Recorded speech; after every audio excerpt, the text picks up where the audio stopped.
dihadiri oleh pengurus masing-masing partai politik yang ada di Kota Madiun, Badan Pengawas Pemilihan Umum atau Bawaslu Kota Madiun, gelar sosialisasi peraturan dan non-peraturan tahapan pencalonan anggota legislatif pada pemilihan umum 2024. Disampaikan untuk tahapan pencalonan peserta pemilu tahun 2024 terdapat banyak perbedaan dari tahapan pemilu sebelumnya. Maka hal tersebut harus segera disosialisasikan kepada masing-masing parpol agar dalam pendaftaran bakal calon legislatif tidak mengalami kebingungan. Selain itu, dalam sosialisasi tersebut juga dijelaskan mengenai tahapan pemenuhan syarat-syarat pendaftaran calon melalui silon, di mana dalam tahapan ini sangat rentan dengan pelanggaran yang bisa dilakukan oleh pendaftar. Untuk verifikasi administrasi, partai politik hanya menyerahkan berkas surat pengajuan pendaftaran dan daftar nama calon ke KPU. Sedangkan untuk yang lainnya diupload di silon. Hari ini mulai tanggal 1 kemarin sampai tanggal 14 itu adalah tahapan pendaftaran pencalonan legislatif di KPU Kota Madiun. Tetapi sampai tanggal hari ini, tanggal 5, belum satupun parpol mendaftarkan calegnya. Sehingga ini jadi atensi kami. Kami memberikan sosialisasi kepada partai politik untuk segera menyiapkan, karena batas akhir adalah tanggal 14. Dan memang di sini banyak sekali perubahan sesuai dengan juknis yang baru, bahwa kuota perempuan itu ternyata 30%-nya tidak pembulatan ke atas, tetapi adalah sudah ada juknis baru bahwa yang kurang dari 5 berarti hilang, tetapi kalau lebih dari 0,5 berarti pembulatan ke atas.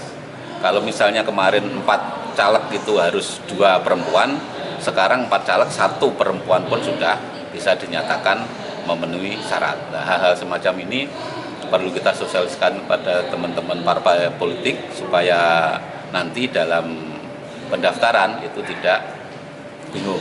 Terus kedua, berkaitan dengan dimungkinkan terjadinya banyak pelanggaran nanti, karena dalam hal verifikasi administrasi nanti KPU itu hanya menerima 2 berkas dari parpol, yaitu tentang surat pengajuan pendaftaran dan daftar calonnya.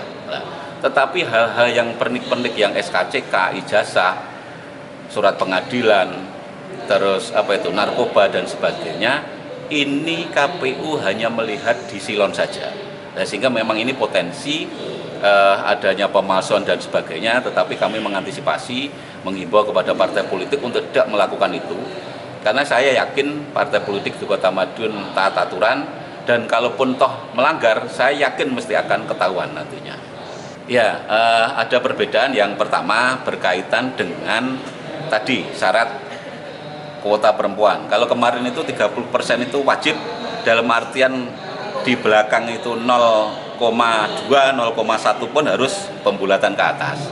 Tetapi sekarang pembulatannya adalah apabila di belakang koma itu ada 5 ke atas. Terus kedua yang membedakan, kalau kemarin itu pendaftaran itu dilampiri surat dari ketua dan sekretaris parpol setempat. Kalau yang mendaftar di kabupaten kota berarti ya ketua sekretaris parpol kabupaten kota, kalau di provinsi itulah. Sekarang sampai kabupaten kota pun harus ada surat persetujuan dari DPP. Nah, ini yang membedakan. Kalau kemarin cukup ketua DPC atau DPD Kota Madiun itu sudah bisa mendaftarkan, tetapi sekarang dalam pendaftaran nanti partai politik itu harus menyertakan surat persetujuan pencalekan dari DPP-nya masing-masing. Jadi dari yang menandatangani adalah ketua umum ataupun sekjennya dari partai tersebut di pusat. Nah, itu yang membedakan. Sementara diketahui, tahapan pendaftaran bakal calon legislatif dimulai sejak 1 Mei 2023 hingga 14 Mei 2023 mendatang. Untuk meningkatkan pengawasan, Bawaslu Kota Madiun telah membentuk tim serta menjalin koordinasi dengan berbagai elemen masyarakat. Dari Madiun, Kusnanto, Garda TV.